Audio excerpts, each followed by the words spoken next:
Schultz. Yeah, and look at this. I mean, Marino, I mean, he's been a pleasant surprise for the Penguins this year.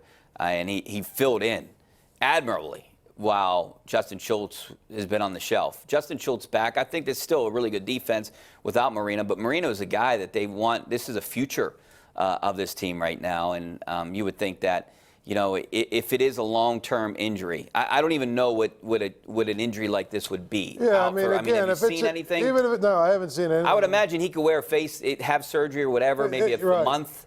I don't know. It depends. Say it's a month, he'll be back for the playoffs. He'd be back for the playoffs. I would see something like that. Then you could train to Justin Schultz and try and go get a winger, and that's probably what they need. Look, you know, what is it, 0 for their last 11? Yeah, 0 for their last 11. They were 2 for 2 against Philly. Really use, you know, they could really use somebody who could put the puck in the net for like the playoffs. Jake Gensel. So, well, that's, yeah, exactly. That's what they're trying to replace. I mean, that to me is probably where they need to go in terms of still what they should target in a trade. Yeah, it seems like, I mean, Jim Rutherford, when he wants something, he seems to go out and get it. And there's a handful of names out there. Zucker, Kreider might cost the Penguins a little bit. I like the guy from the Wild, Zucker. I mean, he's a guy that's under control for a couple years. He can score goals. He can skate. But so can Kreider. But you think the Rangers are going to want to trade, you know, someone within the division. There's a couple other names out there. They need a guy that can skate with Crosby, no question. And Rutherford, I don't know if he tipped his hand, but he said he wants a top 6 winger, and I would imagine that's what he's going to go out and get somehow.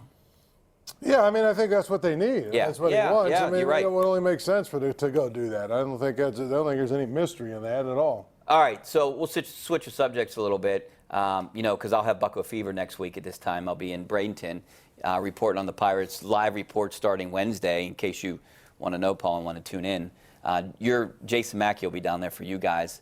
But I'll be hanging out with Jason Mackey, hanging out with the Pirates, covering the team, getting to know these guys. Are you going to play center field? No, I'm not. I did play center field in high school, but I'm not going to play center field now. They do need a center fielder, though. Anyways, here's what I'm getting to. So the Athletic came out with a report today. They graded every team, and I want to get more into this. They gave the Pirates a C. I mean, you would think after what they did this offseason, a C is kind of high, right? I mean. Well, no, I mean, what they're saying is they haven't done anything. That's what I mean, but wouldn't you give them a D? Or I thought a C was a very good grade. I mean, he talked about he really liked Ben Cherington. He liked Derek Shelton. I mean, he thought the trade was good for rebuilding. Do you count those as part of your offseason moves?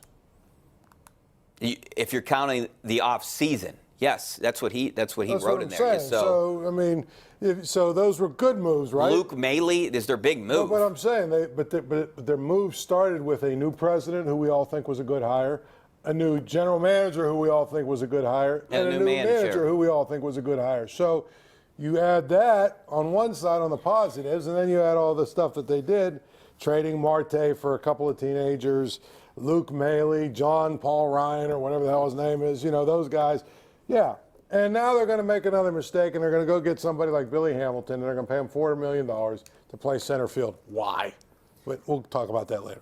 But I don't think any of those moves equate winning this year. But they're not trying to win this year. Well, they say they are. You know, I wish they'd come out and say rebuild. They say they're building. Building. Not rebuilding, they're building. All right, well, we got to take a break. Back with more of your phone calls. By the way, you know, Paul Zeise, he's no filter. How about this no filter tour that's coming? The Rolling Stones are coming to Heinz Field on June 23rd. I think that's tremendous. That is a pretty cool football. You got the juice that they send it to you. Pomp got one, too.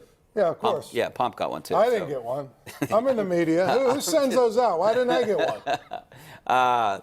Tickets go on sale February 14th, so if you want to buy someone a nice Valentine's Day present, there you go. Tickets to the Stones. You're a big Stones fan. When is it?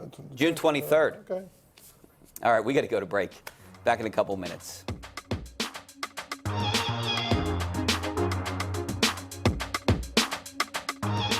The Ireland Contracting Nightly Sports Call is brought to you by Ireland Contracting, celebrating 25 years as Pittsburgh's #1 home exterior expert in roofing, siding, windows, and gutters, where honesty and integrity still matter.